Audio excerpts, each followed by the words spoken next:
क्या आपको पता है भगवान की लीलाएं सिर्फ सतयुग, त्रेता, द्वापर में ही नहीं हुई थीं, अभी भी होती हैं, लेकिन हमें हमारे इन प्राकृतिक नेत्रों से दिखाई नहीं दी। जबकि भक्तमाल जी में ऐसा वर्णन है कि बहुत सारे प्रभु के भक्तों ने उनको साक्षात देखा है। जैसे वृंदावन में एक संत थे, वे नित्य प्रति यमुना मैया को प्रणाम करने जाते और भगवान से बहुत प्यार करते थे, मतलब पूछ नहीं सकते उतना।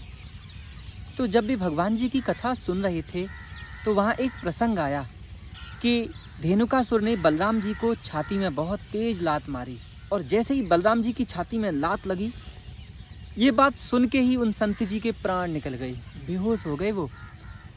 वहाँ पर कथा चल रही थी। व्यास जी से लोगों ने पूछा, अरे ये क्या हुआ, इनकी तो डेथ हो गई।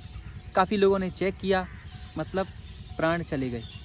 पर व्यास जी भी परम भक्त थे, वो बोले कोई बात नहीं, आप सुनते रहिए।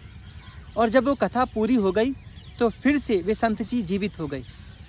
उनसे पूछा, अरे आप कहाँ चले गए थे? वो बोले कि जैसे ही बलराम जी को लात लगी छाती में, मेरे बड़ा तेज दर्द हुआ और उसी दर्द से मेरे प्राण चले गए। मैं भगवान के लोक में गया और भगवान ने कहा अभी कथा पूरी तो होने दो, जाओ वहाँ पर, तो इसलिए फिर वापस आ गया। तो देखिए, ये नित्य लीला है भगवान जी की। जब वही संत जी यमुना मैया के दर्शन करके फिर ठाकुर जी को भोग लगाते थे, उस समय उनकी सेवा लगी थी प्रभु के भोग राग की व्यवस्था करने की। एक दिन जब वे सुबह यमुना मैया के किनारे गई तो वहाँ प्रेम में ही भगवान का ध्यान करने लगे। ध्यान करते करते करते शाम हो गई और वहाँ मंदिर में भक्त बैठे रहे। ये बात काफ़ी समय पहले की है। भक्त चिंतित हो गए कि अरे आज भगवान का भोग नहीं लगा, क्या हुआ? शाम को जब वहाँ संत जी की समाधि खुली, मतलब ध्यान खुला, तो वापस मंदिर आए। मंदिर में कई लोग उन पर गर्म हो रहे थे। अरे संत जी, आज आप बताइए, आपकी वजह से भगवान ने भी खा पाया, आपको बहुत दोष लगेगा। संत जी बोले, नहीं भाई, आज तो भगवान को मैंने गुलाबी पोशाक पहनाई है बहुत सुंदर। आज मैंने जलेबी, फुलका, रसगुल्ले, गुलाब जामुन, रबड़ी, बहुत सारी चीज़ें भोग लगाई हैं, और केवड़ा भी भगवान जी के ऊपर लगाया है। गर्भगृह में देखो कितनी सुंदर खुशबू आ रही है। जब सब लोगों के सामने उन संत जी ने भगवान का गर्भगृह खोला तो वहाँ सारी वही चीज़ें रखी थी।